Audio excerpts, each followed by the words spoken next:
So get this, Hamas, right? The vicious terrorist organization in Gaza, whose ultimate goal is to destroy Israel, is going to host a Q&A with no other than Musa Abu Marzouk. Musa, you want the Busa? Only Middle Easterns would get this joke, by the way. Anyways, this is going to scare some of you Americans because I looked up this Musa guy and turns out he used to be a US resident. So a former US resident became the deputy chief of the Hamas political bureau, a terrorist organization, doesn't matter under whose political what. Not to mention that he began his political career in the Muslim Brotherhood. Now, that makes me wonder how many more people like him reside in America today, enjoy America's benefits while plotting against it. He was actually wanted by the American Justice Department and spent time in prison. At some point in 1997, the Mossad even offered Prime Minister Netanyahu to assassinate him after a massive suicide bombing attack in Jerusalem that was done by Hamas. So anyway, Hamas made this graphic design and sent it to journalists with this email address. So I thought, let's troll them.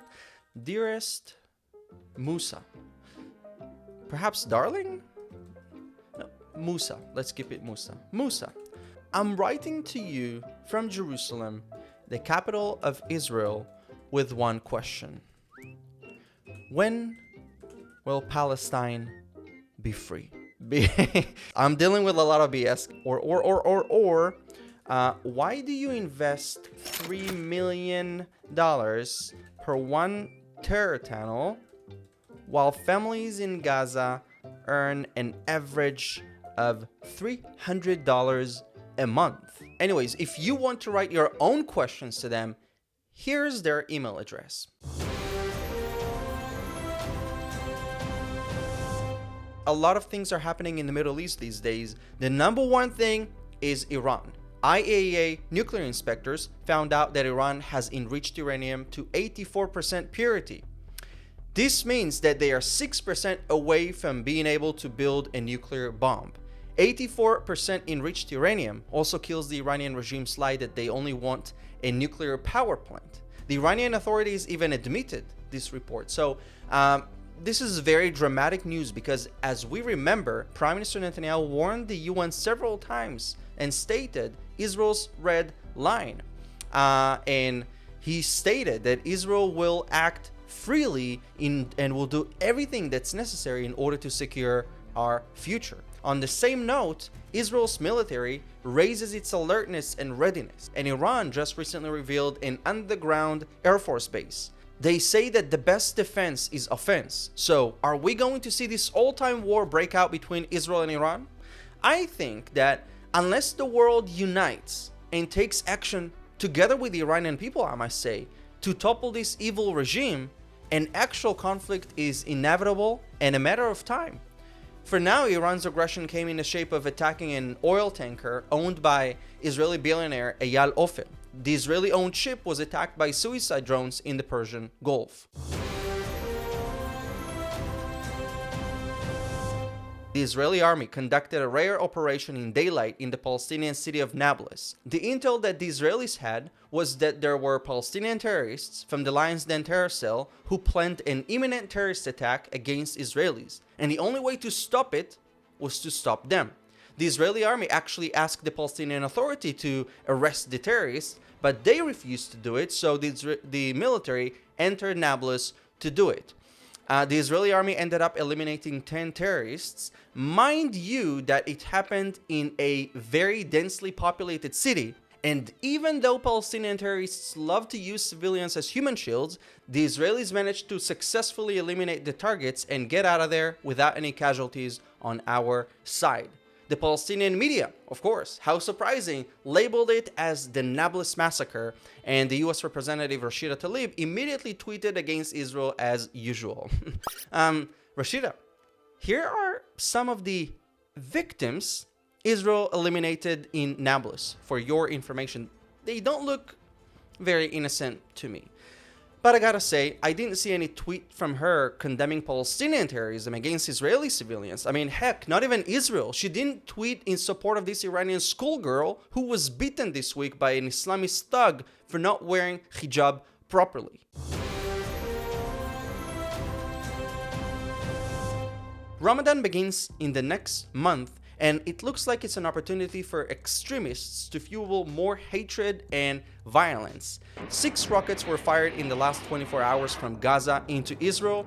There are calls for more attacks against Israelis, and I'm here in Israel, and I gotta tell you that it feels like we're sitting on a powder keg that could explode any second.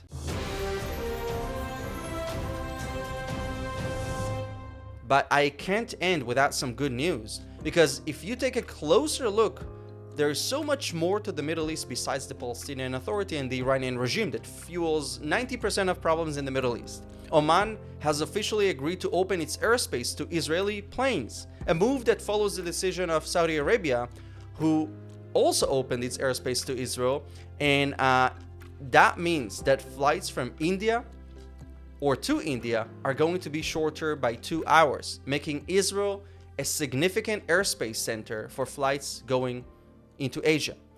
Now, we've all seen what happened in Turkey, this devastating earthquake that took the lives of so many people, families.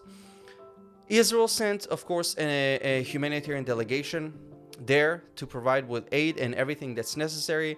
And I think that the Turkish people, even those that had doubts about the Israeli intentions or about the future of relations between Israel and Turkey, they have seen that Israel is a true friend. Let it sink in. What Israel did is the Jewish state sent delegation of Israelis to treat Muslims, to save Muslims under rubble of collapsed buildings. And they managed to save children, to save people.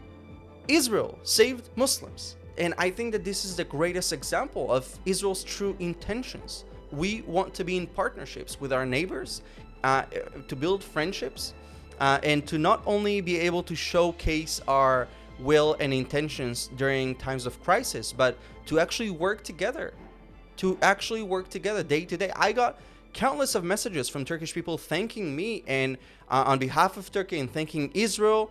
And it really touched my heart because I saw the love in their hearts. I mean, also when I was in Turkey last year, I could see that Turkish people really don't have any hatred or anything against Israel. So even those that had, I think that after they saw that Israel really came to save lives, not to talk about the many times Israel helped to foil terrorist attacks with its intelligence, Israel is showing the Middle East, Israel is showing the world that it is not the obstacle to peace, but rather a partner for peace, the solution, if you will. So I hope that we will have more good news and to put an end to this old ancient conflict, because the new generation of people like me and younger than me, they want to see a bright future, and it is up to us to build it. So wishing you a great weekend, a great day, sending you love and peace from Israel.